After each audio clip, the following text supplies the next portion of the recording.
Okay. Good evening all, and welcome to the Manna Society AGM. Just a few housekeeping rules beforehand. We've never done this on Zoom before, so it's an experience for us all, I think. You're all very welcome, and we're delighted that people have taken the time to check in with us. To help, if people could be on mute and the video's off, because it will make it easier in terms of that, in terms of running the meeting. At the bottom of the screen, you will see a chat function. So you can ask questions in the chat function, which we will respond to afterwards. There's also a reactions button, which when we're doing voting, we'll work through with you on how you do that. We're going to start with an opening prayer, and I've asking Paddy Boyle to lead in that, please. Oh, one thing before I say, we are recording the meeting as well, so that people are aware of that.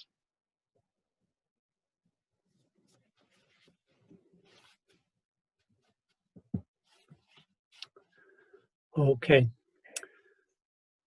Open our eyes that they may see the deepest needs of people. Move our hearts that they may feed the hungry. Touch our hearts that they may bring warmth to the despairing. Teach us the generosity that welcomes strangers. Let us share our possessions to clothe the naked. Give us the care that strengthens the sick. Make us share in the quest to set prisoners free. In sharing our anxieties and our love, our poverty and our prosperity, we partake of your divine presence. Thank you, Paddy. Okay. I'm going to go over to Bandy in a second. I just wanted to say, before that, it's been a year since, or over a year since we've met, and it's a year like no other year that we've had. I think that's how you described it, Bandy, in the annual report. And the pandemic has had a profound effect on us all, and particularly our service users and the centre users. I'm privileged to work with such amazing staff and volunteers, and during the height of the pandemic, they still wanted to work, even though we were told we had to shut because of social distancing. But they still wanted to provide a service for our service users.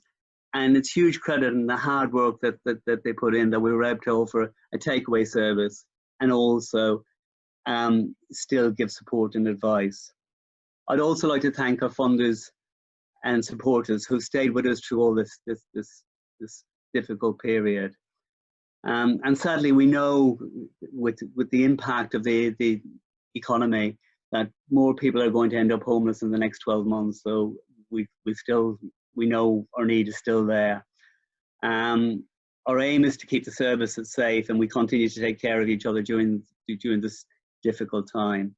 My only kind of hope at the moment is that the actual treatment for COVID is actually improving, and that hopefully we will have a vaccine, and that gives us hope and encouragement in the coming year.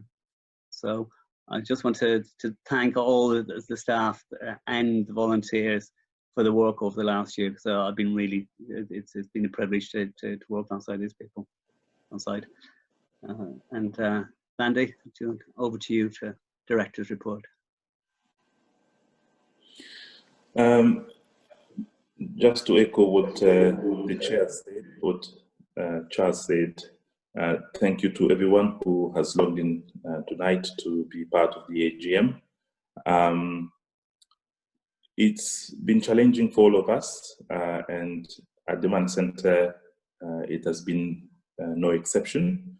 So what I've prepared for you tonight is to give you a sense of what we were doing before the pandemic, and then I will go on to talk to you about what we did during the lockdown, and the last slide would be about what we are currently doing. As most of you would know, the normal service that we run at the Manna Center is under one roof. We provide a very holistic service, which before the pandemic started, consisted of 6 services. The main one is food. We were catering for between 120 people to 150 people every day, and that's 7 days a week, from 8:30 in the morning to 1:30 in the afternoon. So that was running smoothly, no major issues. Then the second service is really shower, and that also is in constant use every day. Clothing is another one that we were offering, healthcare, housing and welfare advice, and that can be quite busy in normal times. Roughly at least 1,000 people would be seen through the advice team, and out of those, about 200 people would be given accommodation through that great service. We were also running computer sessions, just like we do every year. But then when the pandemic started, the first thing we did was obviously to publicize the service. Sorry, David, it's still the first slide, otherwise people will not be able to make sense of what I'm going to say in the second slide. So we were still running the service as normal, but then we had to make major changes. The first thing started with just, raising awareness about what we needed to do around the new situation, the pandemic. And then that led us to change several times. And the major change was when we had to stop delivering our service in the center itself, but then we started to give takeaway meals from 11 in the morning to 1 p.m. in the afternoon. So we were giving takeaway meals between the 16th of March to the 31st of March. That was when we had to stop completely. Second slide, please. So when the lockdown started, we were a bit lost in terms of what we need to do. But thankfully, because we were already in communication with the council, we were able to quite quickly adapt to the new reality, and we were able to forge a stronger relationship with them so that we would be able to continue to deliver meals to people who were placed in temporary accommodation. As most of you know, the government did introduce a measure which meant that most people who were homeless people were catered for by the government.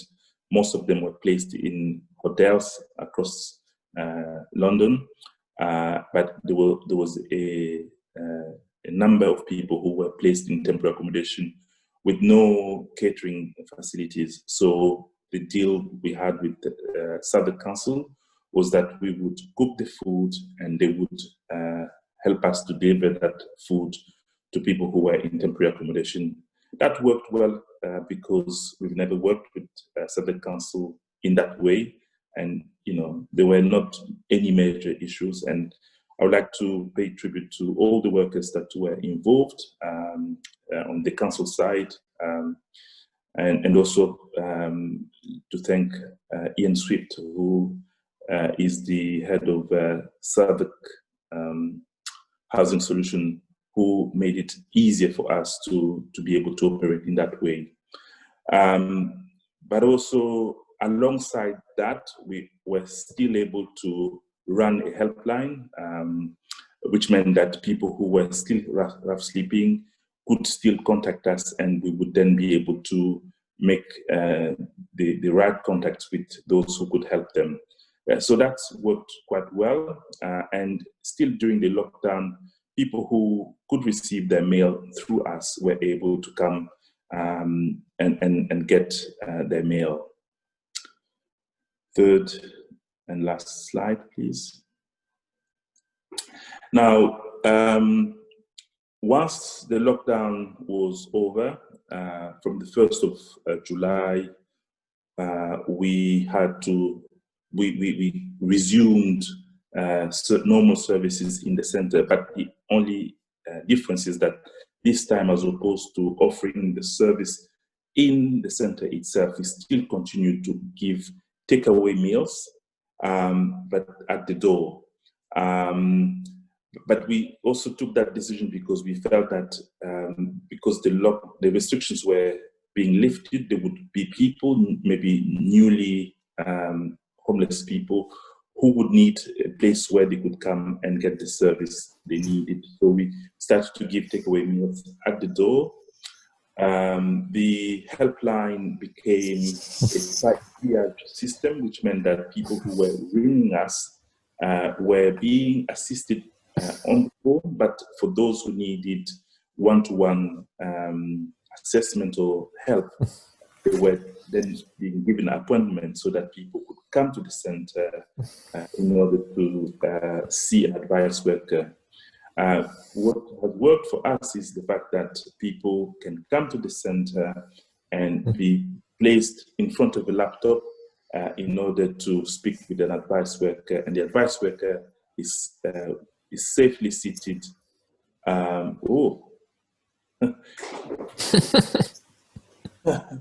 Sorry, the light is quite sensitive, so if I don't move a lot, it switches up, it can off. So that's what happened. There's no power cut. So it has meant that the advice worker could safely see people who needed them. So every month they're able to see about roughly 70 people, which is a great help for those who really are still in need of help. We are also able to give people clothes. So people would come and we normally give them a slip request, which they can fill out with the kind of clothes they want.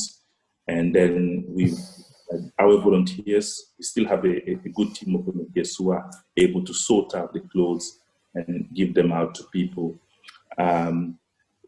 Quite recently, what we've done, we've now started to give access to people to have showers, because some homeless people are still rough sleeping. So those who are asking us for a shower, they are able to be given that opportunity. And that we've limited that to 2 showers per day. 7 o'clock in the morning, 8:15 is the second shower. Again, we are able to give people the possibility of getting their mails through us, but they have to be registered. Something that we've recently done is giving people a chance to see a nurse. As most of you know, it's becoming increasingly difficult to access a GP during these times we're under. So we now have a nurse who can see people if they need them. It can be quite useful if, say, somebody wants a vaccine or something like that. So we now have that service. It's difficult to tell how many people would be able to use that service because it's quite new. So time will tell. So that's really, in a nutshell, what we have done since the pandemic started, and what we intend to do until we can resume life as normal. Thank you.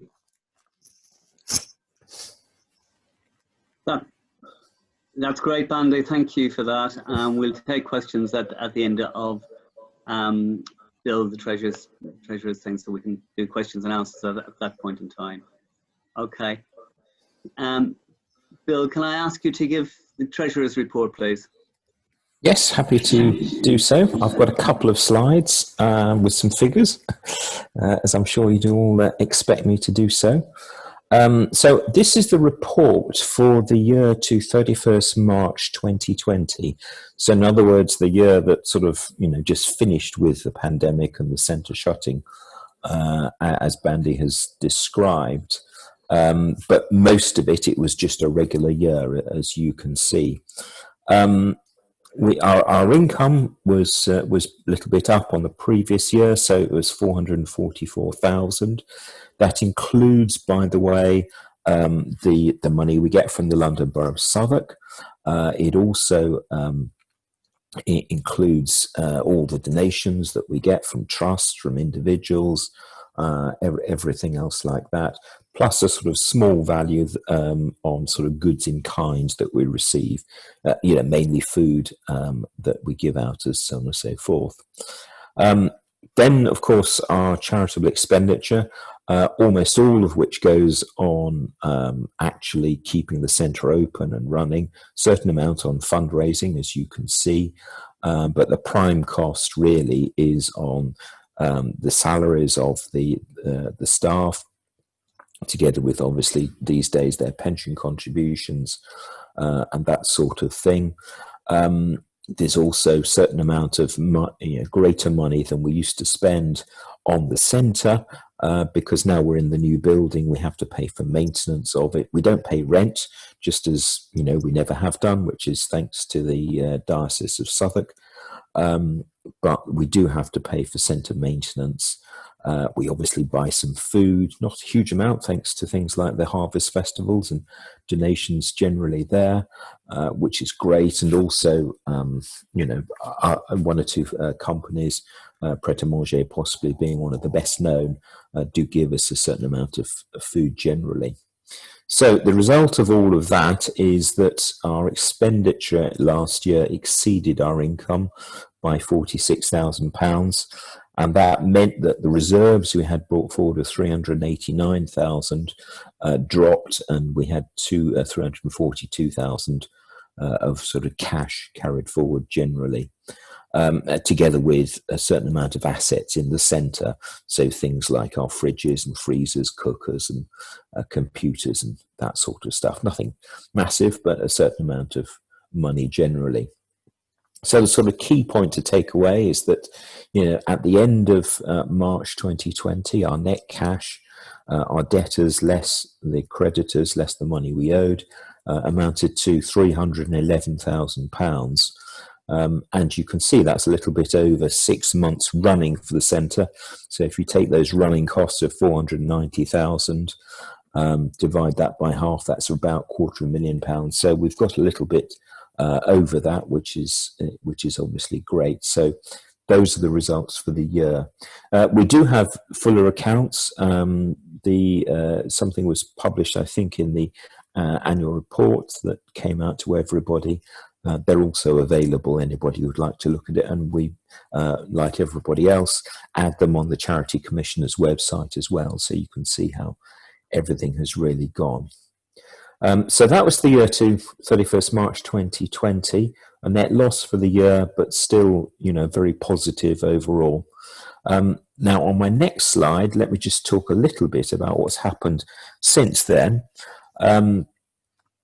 We essentially, since the pandemic started, as Char has sort of mentioned earlier, we're very grateful that donations have continued at very similar levels to previous years.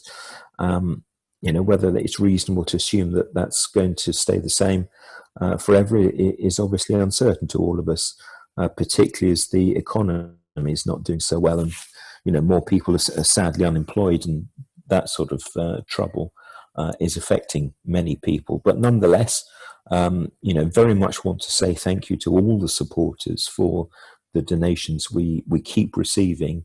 Every month there's a long list of standing orders, which is just fantastic, and then a whole series of one-off and other donations as well. It's really interesting to see that we now get considerable amount of money comes in through online giving. We changed our provider. We had to change our provider during the year. But yes, online giving is a really important part of, again, everything we've done. But since the pandemic, so since from 1st of April, we've essentially received 3 new sources of income. The first is a legacy. We are very grateful to some of those early supporters who mentioned the Manna Society in their wills. And it's absolutely fantastic. We have no idea whether a legacy is going to arrive or not.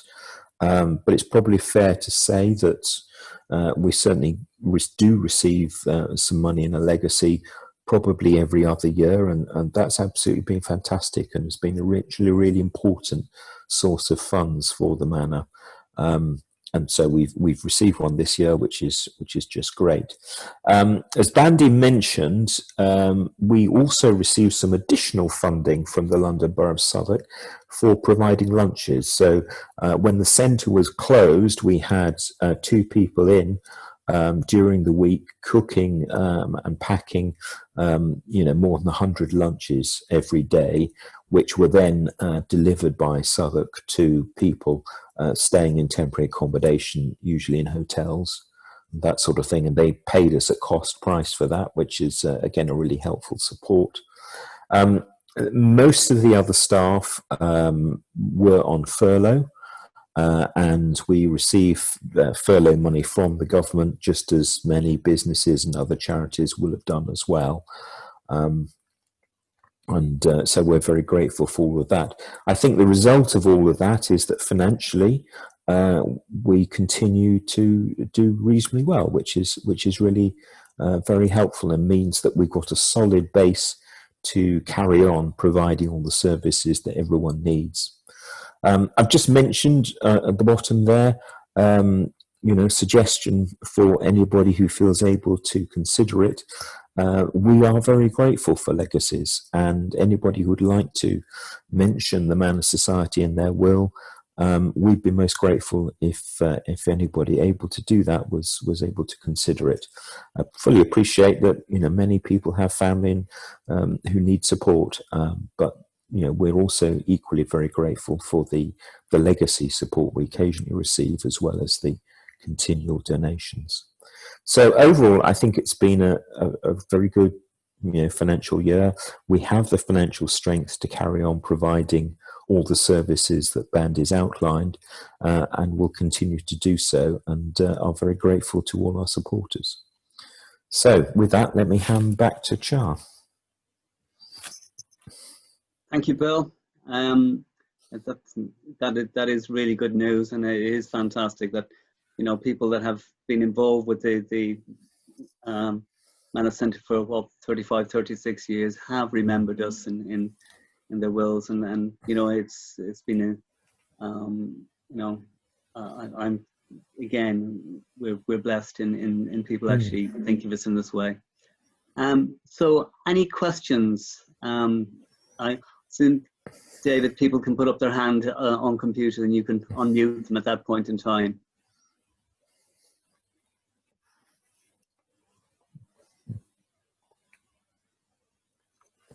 Good evening.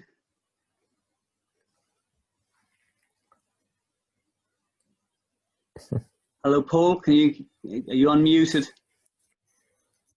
Paul Meadows. Yeah, I'm unmuted. Okay. And you had a question? Oh, I didn't have a question, actually. Oh, okay. Maybe hit the wrong button, but...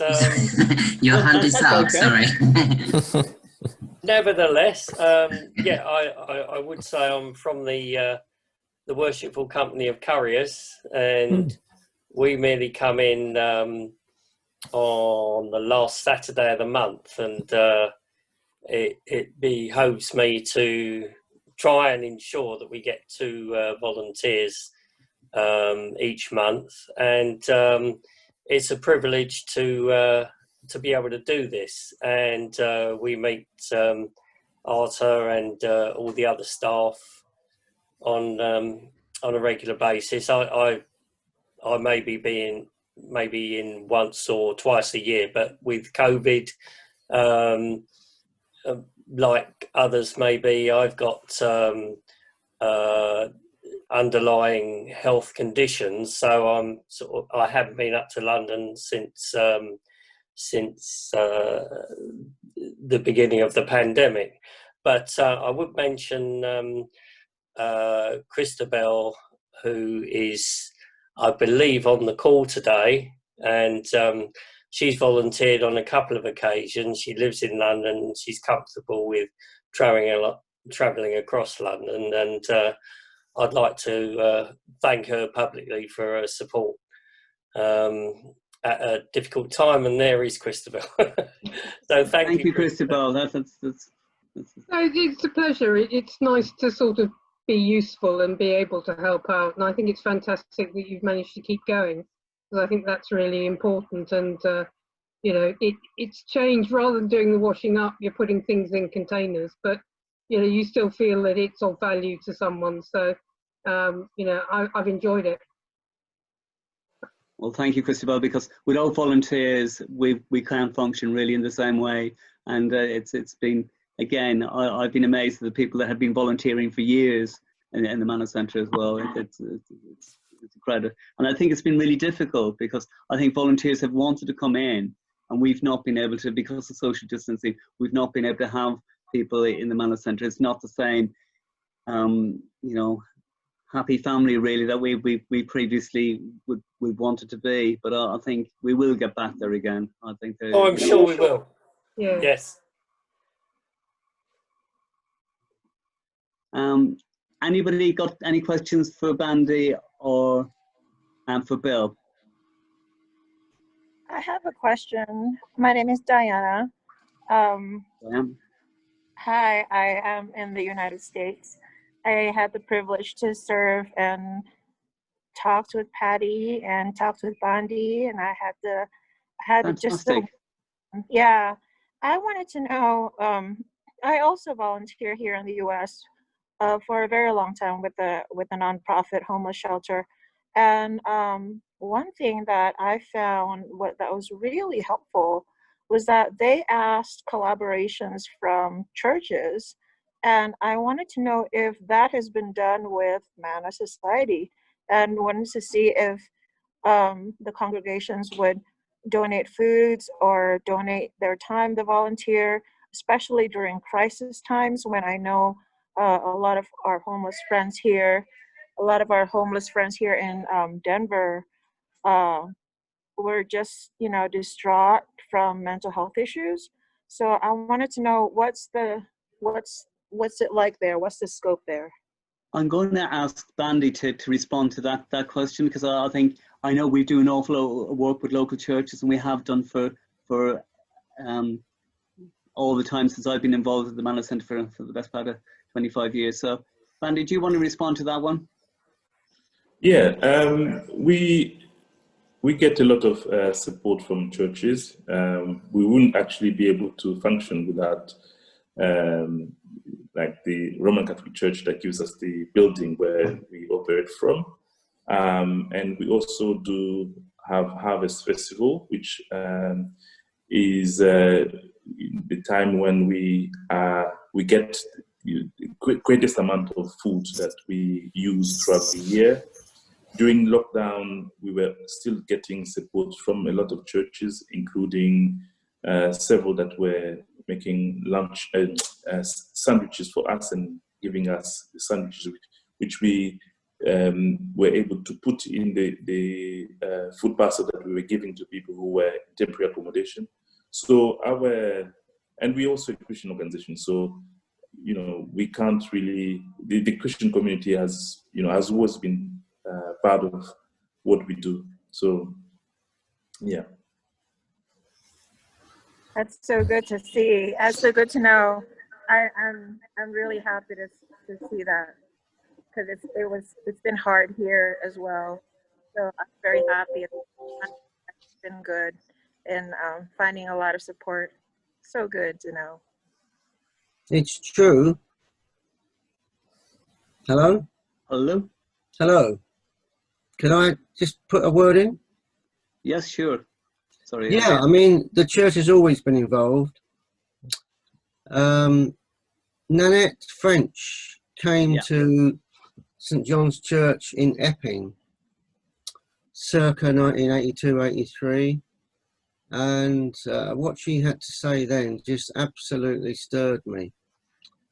and I was a volunteer for, I don't know, maybe 12 or 14 years as a monthly weekend helper.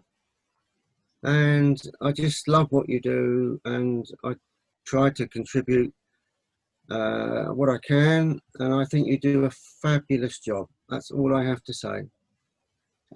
Well, thank you very much, Tony. It's very kind, and I think Nanette is an inspiration for anybody that's ever She met her. absolutely was, and is, yes. She still is for us, I think, in terms of how we've developed as a centre. Yeah, and also, can I just add, Chai, if you allow me? Yeah, I mean, the network that Nanette set up is still, in large part the one that still supports us to this very day. So I'm not surprised, Tony, that you feel that way, because whenever I'm invited somewhere and I need to speak, people always remind me. I can still see her standing there. How influenced they were by Nanette French. So yes, we most of us who have met feel the same way as you do, Tony. Yeah. Yeah, absolutely. Okay. Could I just make a comment? Certainly. Jonathan Sedgwick I'm the rector of St George the Martyr Church, which is really near the Manor Centre, and just slightly sparing Bandy's blushes. I haven't had the pleasure of meeting Nanette, but Bandy has been a great advocate among the local churches and has been very generous with his time in helping us as we've been trying to raise our awareness with congregations and just try and act a bit more cohesively. And I'm hugely grateful for the support he's given South Bank churches and also the local Anglican deanery of churches. And I really think there's a very promising partnership sort of opening up for us to act.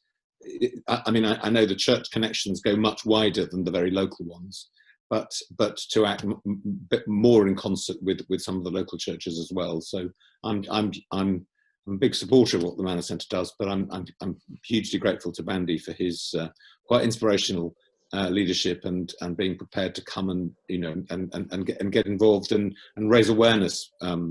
It's been very, very helpful. That's fantastic, and then good to hear. We've no problem with people being praised in terms of, because I think they do. I think the last 12 months it has been a real challenge for us as an organisation, and people have worked really, really hard. And Bandy, Paddy, all the people in management and all the staff have worked really, really hard to kind of think how we can offer a service during this time. And the fact that people were found it very difficult not to be able to provide a service within the centre. But we've done our best. I think we've done really well. Okay, I see a question from Laurie Clark. How is Nanette? Paddy, can you maybe respond to that one, because I know you have regular contact with Nanette. Yeah, sure. Yeah. Nanette is, as you probably know, she's 94 years old now. She is confined to a wheelchair. She's had a couple of strokes in the last, about 10 years ago. So she's on a mobility scooter. She's in a very good care home called St. Peter's, which is just in the Oval there. So she does get out and about around the grounds in her mobility scooter every day. It's a Catholic run. It's run by sisters, a Catholic run home. So she goes to Mass every day, which is important to her. I'd still say she's very positive within herself. Her speech is slowly deteriorating.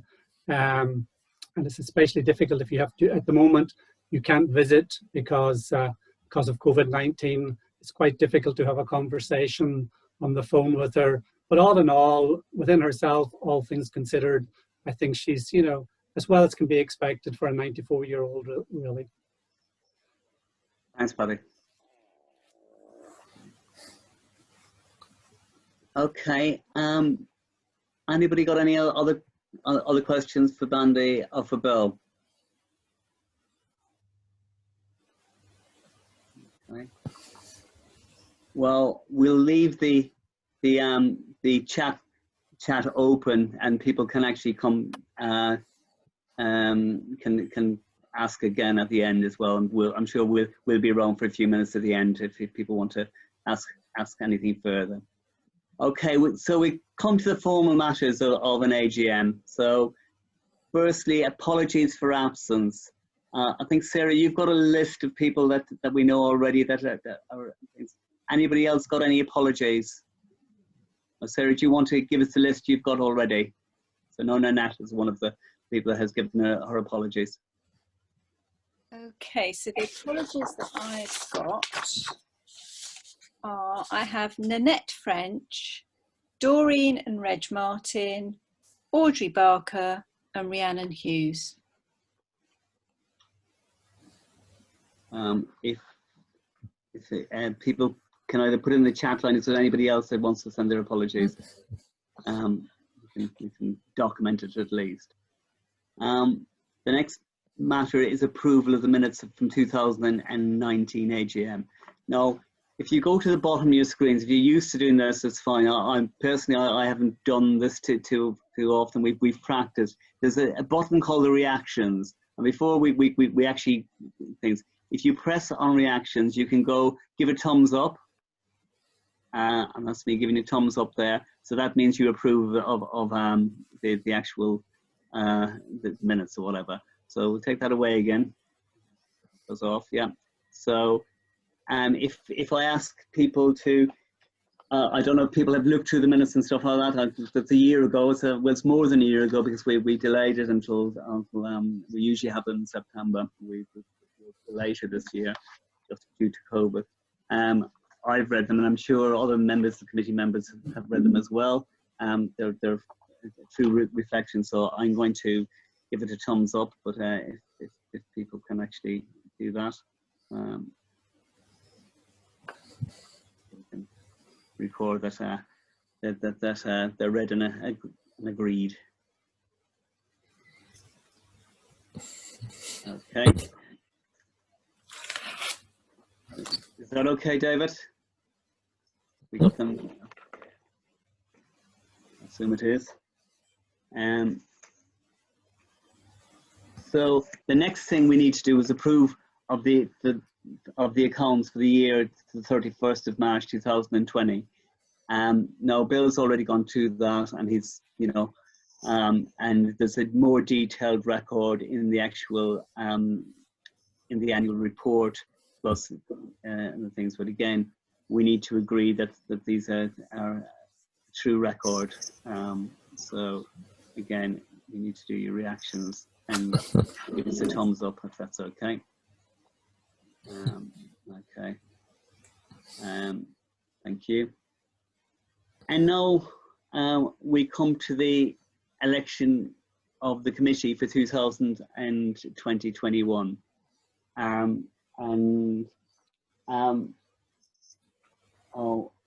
I'll go to this alphabetically. Again, we need somebody to propose and somebody to be a second. So the first person up is Tony Charlton, and I will propose Tony. No, I'm happy to second. Okay. Yeah. Okay. The next person is Sarah Coates. So, anybody? I suppose we're on mute. The people. I'm the only. I propose Sarah.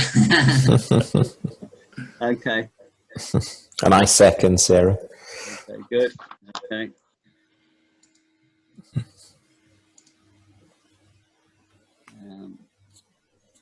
The next person is Bill Dodwell, and I propose Bill Dodwell because we do need an accountant and a treasurer. I'll second.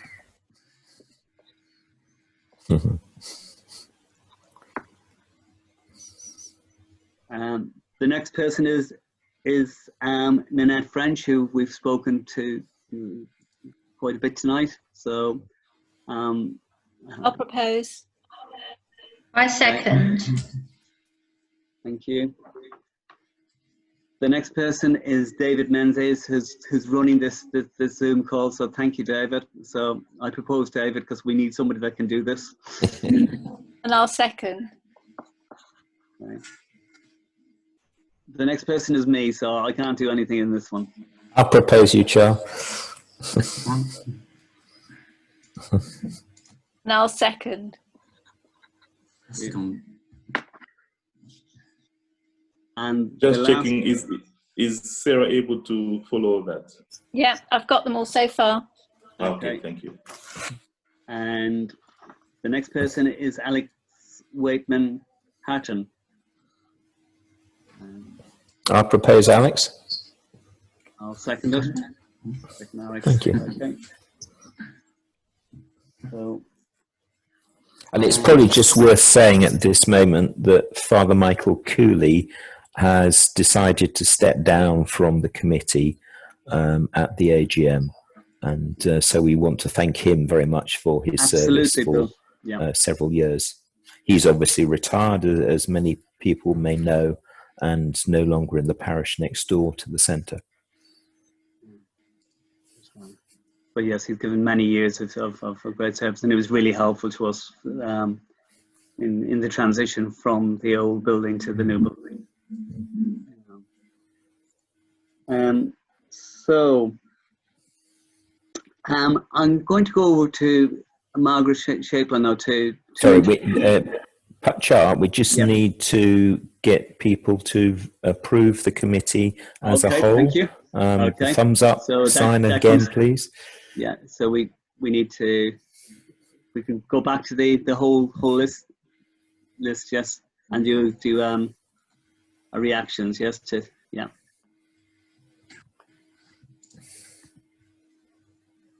Okay.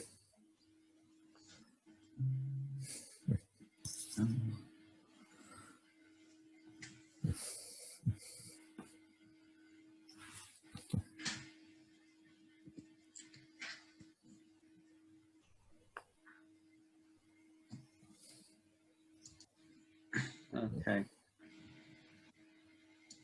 So.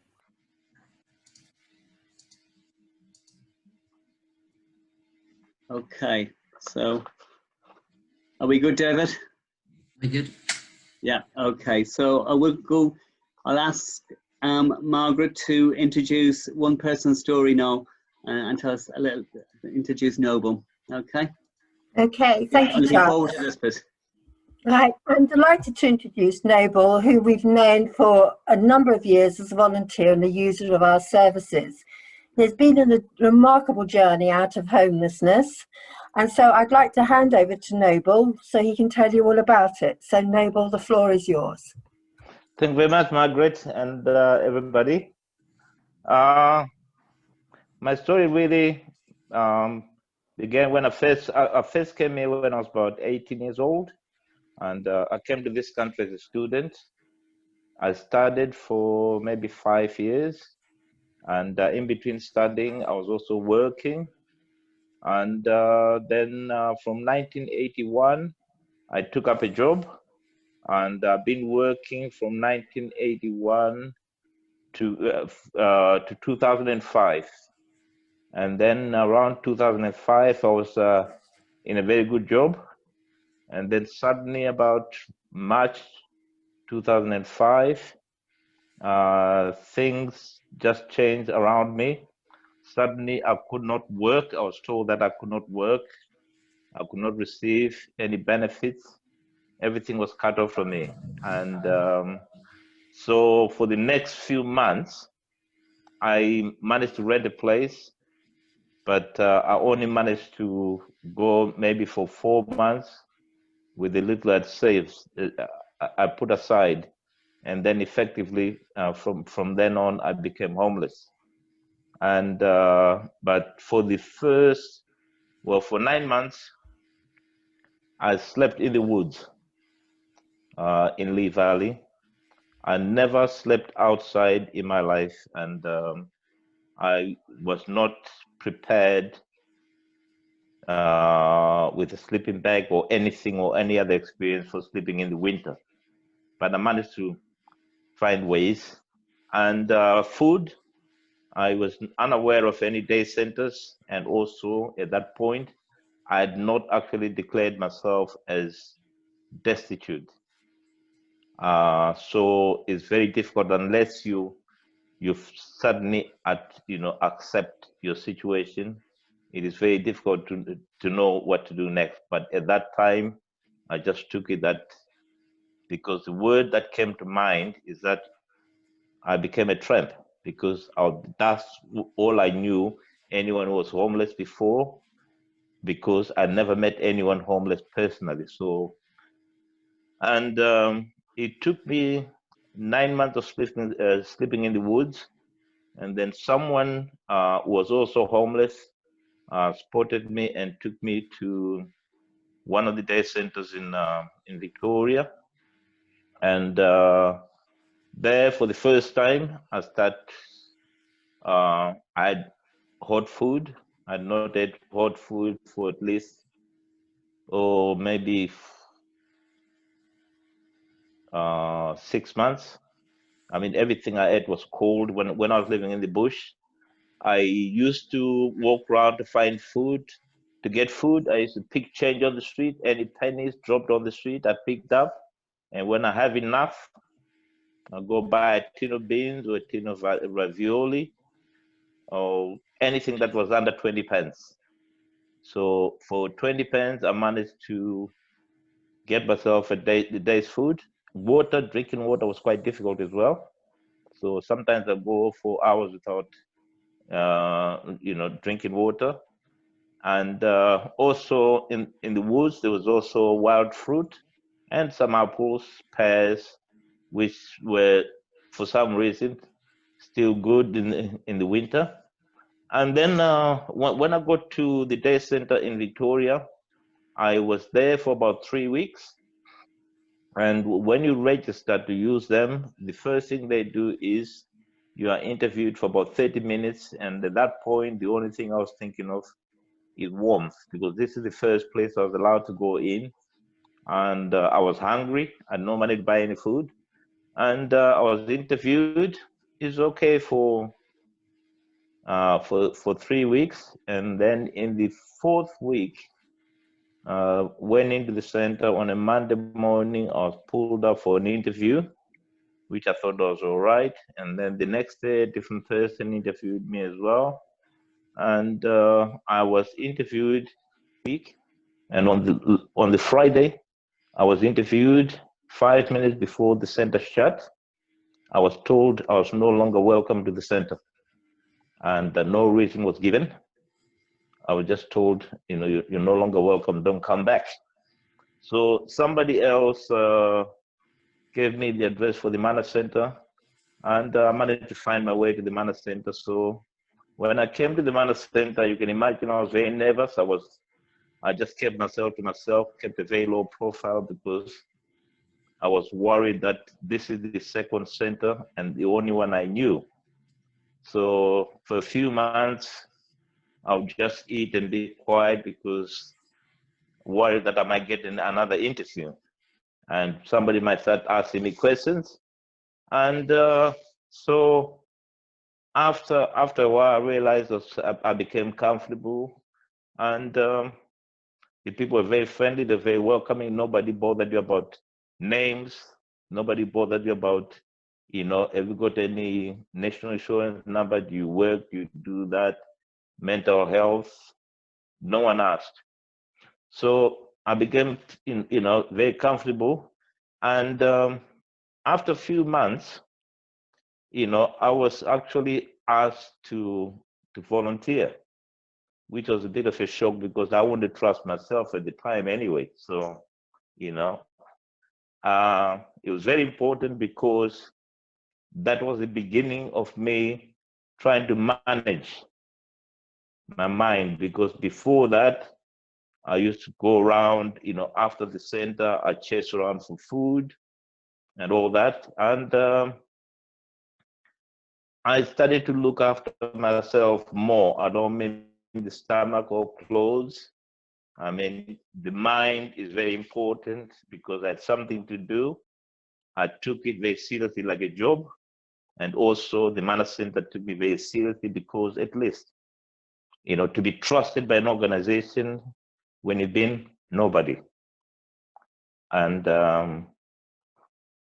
then I was okay, but I've been there I volunteered maybe for 8 years. But last year, 2019, I started fighting with the Home Office, and at the same time I was diagnosed with prostate cancer. So I had two things to fight: the Home Office and the prostate cancer. But what made it all easy for me, I went through the prostate, the treatment, because I had very good support from the Manna Center. And the Home Office, I wasn't too worried because health was more important. But nevertheless, I was also comfortable with them because of the support I got from the Manna Center. And, you know, and then I went through the treatment, thank God. I'm through the treatment, and it's all good. And I've got my papers. And then after that, the Manna Center also was assisting me to find accommodation, which I was in temporary accommodation for at least 1.5 years, but now I'm in permanent accommodation and fit and healthy. Thank you very much, everybody. I still have my mind because of you. I'm not in a mental hospital because of you. I'm alive because of you. So without that, I don't know. Probably won't be here talking to you. Thank you very much.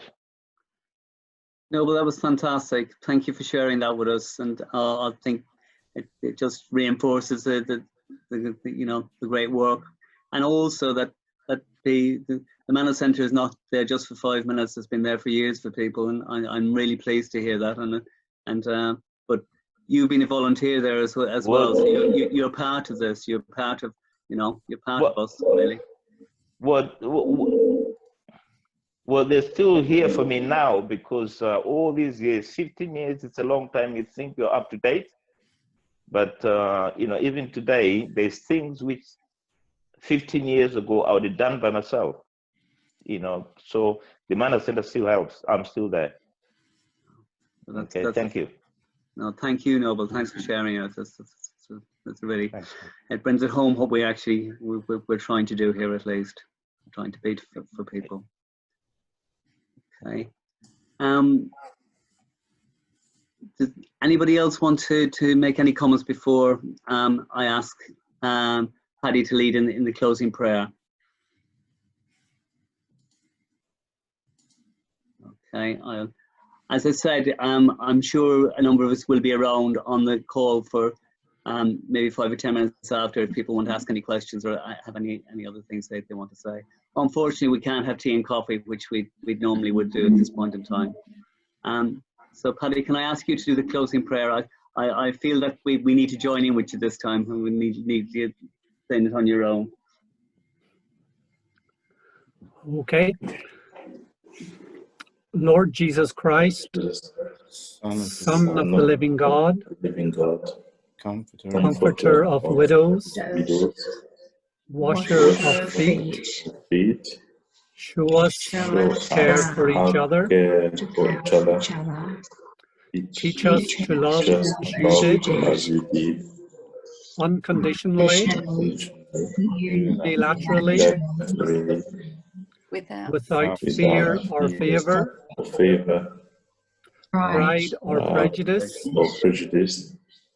Give us open hearts and wise minds, and hands that are worthy to serve in your name. Amen.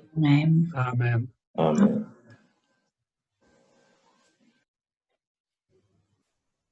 Okay. Again, can I just say thank you all for joining in the AGM. In some ways, we've had more people, I think, attend the AGM this year than we've had in previous years. So it has been good in one level, but it still seems a little bit unreal not being able to see people face to face. And I'd really want to thank David as well for organising and the work that Paddy and Bandy had to do to make sure that we got to this point. Okay. Okay. And a special thank you as well for Noble for sharing your story. That's been great. It's been you know, it makes it all real for us.